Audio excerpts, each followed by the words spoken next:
shit, I need my towels.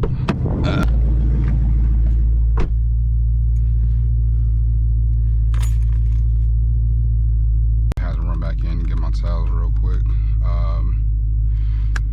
It's definitely been a long time, man. I ain't been able to get out and really get a chance to get no videos because of just weather. It's so garbage in the Midwest. But finally got my GoPro, man. So it gives me that POV drive, well, that POV look, and I don't gotta worry about holding the phone, nobody calling me, things like that. I mean, I have a camera, but my cell phone was just much more convenient, especially, you know, iPhones these days. I'm gonna give y'all today is a 10,000 mile review. I got this car back in September 12th is when I got it. It's now March, so roughly it'll be 6 months this weekend.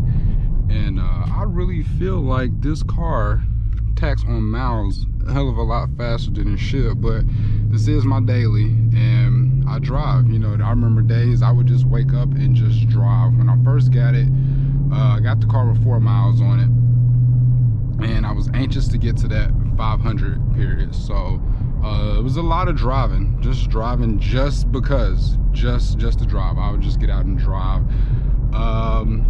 I would take the scenic route home, the scenic route places like that. But yeah, we had 10K, and I'm gonna just give you guys just a quick review and pretty much what I think of the car for 6 months and what I actually do it again.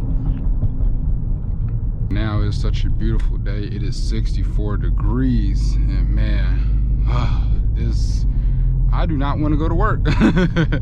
I do not want to go to work. I walked outside with a sweatsuit on, man. I want to just put on some shorts, but guess I'm gonna go ahead and go. Where I'm actually headed now is I'm heading to the car wash to try to wash my car real quick. It's actually a little dusty, so we're gonna go ahead and head there, and try to knock a little dust off this thing, man. But honestly, I will say this is a hell of a getting 485 horsepower, you know, sedan under 40,000. You can't really beat that. You know, you can't really beat that at all. There's a reason why Dodge is the #1, you know, why the Charger is one of the #1 selling cars, you know, in the country. You just can't beat that. It's the affordability and also the practicality for people who have kids. Like, I have kids, and I remember when the wide bodies were first coming out, I remember telling myself, man, I'm gonna get a wide body Scat. I don't even care if it's the base, you know. I just love how the wide body looks.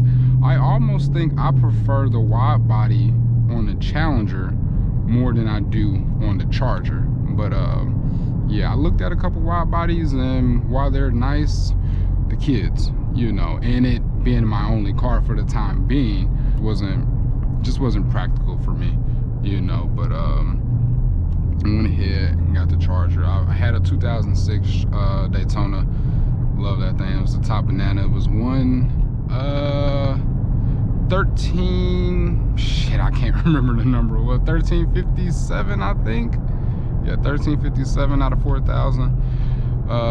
Got rid of that in 2020 and got a 2017 Daytona Tour Red, and that thing was nice. It was a 5.7, you know, but that thing was nice, and it was a big jump from the 5-speed to the 8-speed alone. You know, that jump, you notice the difference. And for a while I felt that was the car for me, and I loved it, and yada yada yada. But more time that goes by, I found out I liked the car more than I loved it. And I felt like if I was going to pay that much, I need to get in something I loved. And one of my homegirls, she has a Chrysler SRT. She let me drive that car for maybe 30-45 seconds. I went up the street, came back around, and just feeling that power, hearing that 6.4, I was like, I don't want my car anymore. I knew right then and there. I said, yeah, I'm definitely getting another car. About 2-3 months later, here we go. You know, I'll definitely save that story, you know, and more of the reason of why I picked the Charger out of all the other ones and things like that. I'll save that for another video. But I'm here to the car wash, and I'm gonna go ahead, knock the dust off this thing, come back and finish it up. I'm really upset. I'm texting one of my coworkers like, hey, we about to play hooky. But yeah, I'm gonna go ahead and head to a disclosed location, and I guess we're gonna finish up this review, talk a little bit more about this car. Go ahead and ride on out. Since I got my, man, oh my goodness, I gotta crack the window of this a little bit, man.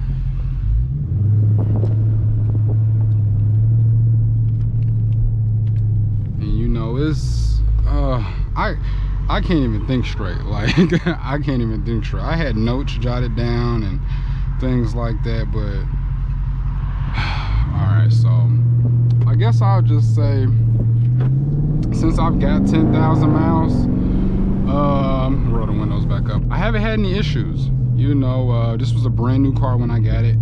I haven't had any issues at all. I really haven't done much to the car. All I've did was, in my other previous video, you could see I swapped the stock filter out with a green performance air filter, high flow. That was pretty good. And what else did I do? Oh, I got the race bullets. I was planning on getting a video for that, but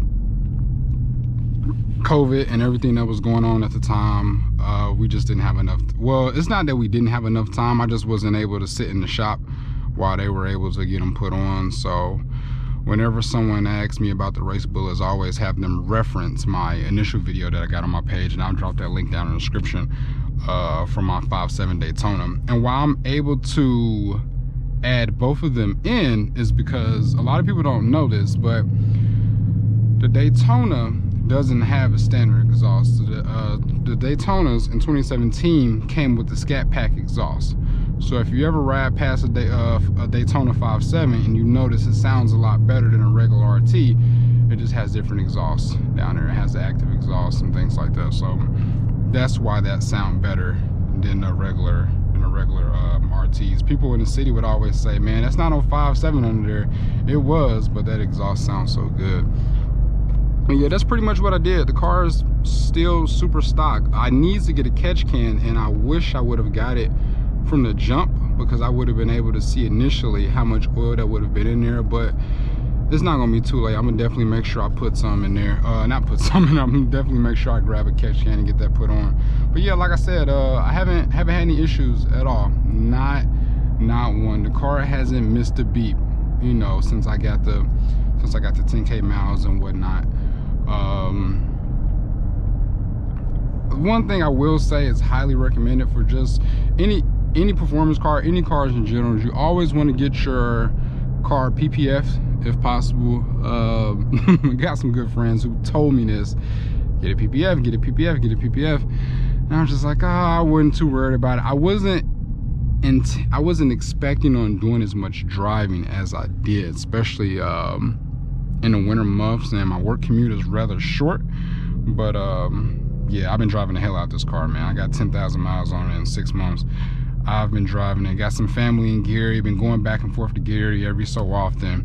Went to Chicago a couple times, and just driving on back roads in the city, highway driving here. You know, I got some small little chips, nothing major.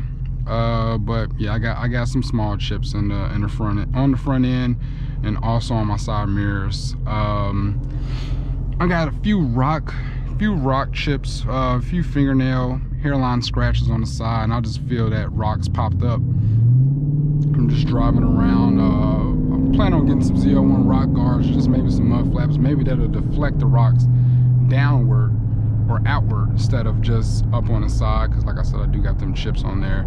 But other than that, the car is perfect. You know, this is the ideal car for me. It was absolutely perfect. You know, I have the size, and like I mentioned earlier, we get 485 horsepower, 4 doors, under 40 grand.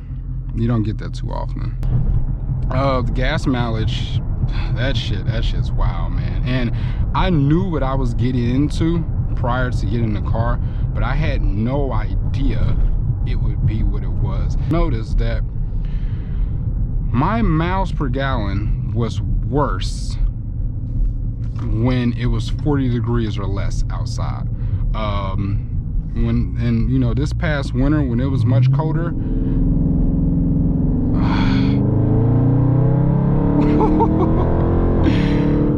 I can't get enough of that sound. Let me slow down.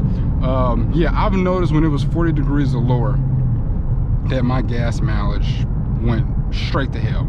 Like, I was at the pump every other day, and mainly every other day because I like to fill up at half tank. I need some gas right now, so I'll probably definitely get some before I go to work. But yeah, I like to stay at half. Roughly half is my empty. So yeah, of course I'm there pretty often, but yeah, I was at the pump a lot. And with gas going up, I was always one of those people that would say, I don't want to put my car up for 4 or 5 months. I want to drive it year round. Shit, man, I'll tell you what.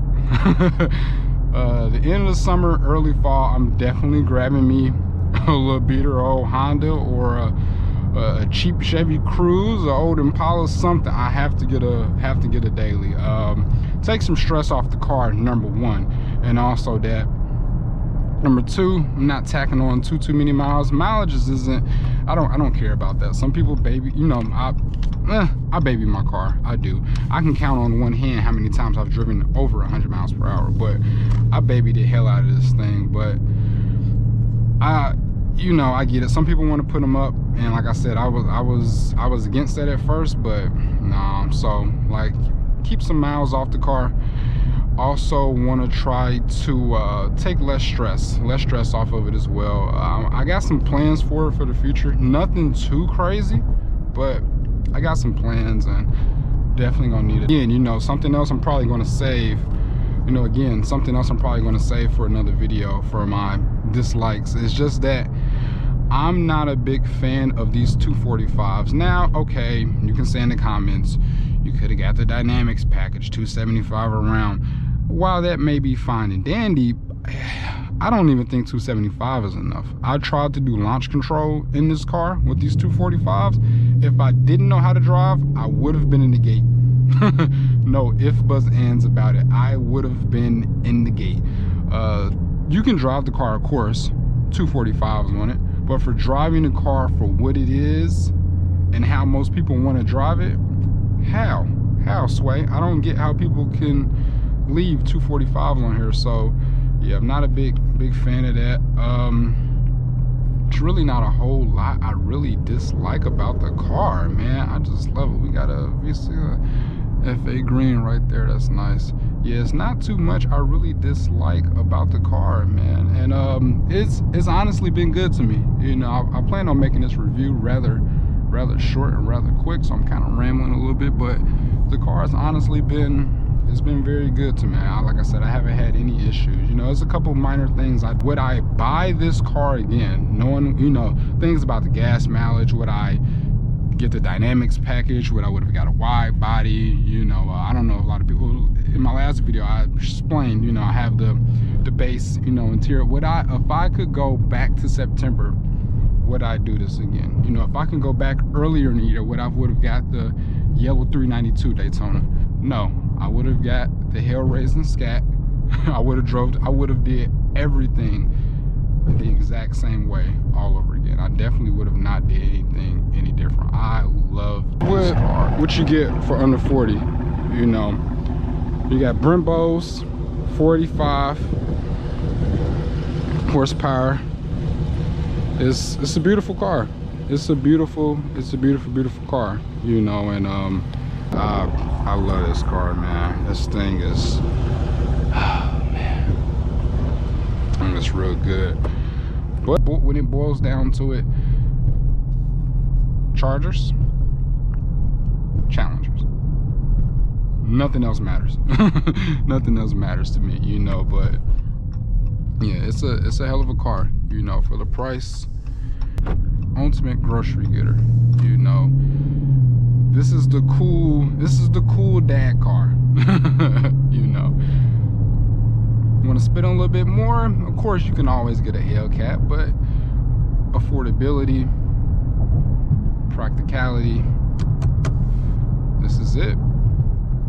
One thing I will say about this car that I love the most, and drop it down a couple.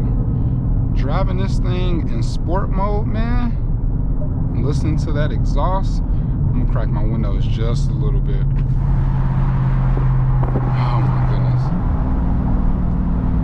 Yeah, nothing beats this, you know. And a lot of gas I burnt was literally driving around listening to this car, or catching somebody because they revved at me. I'm like, oh, all right, you know, but nothing beats this sound here.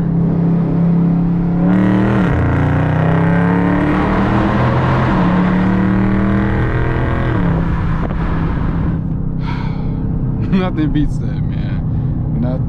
Nothing beats that. I love that. Again, y'all, this your boy Roberto.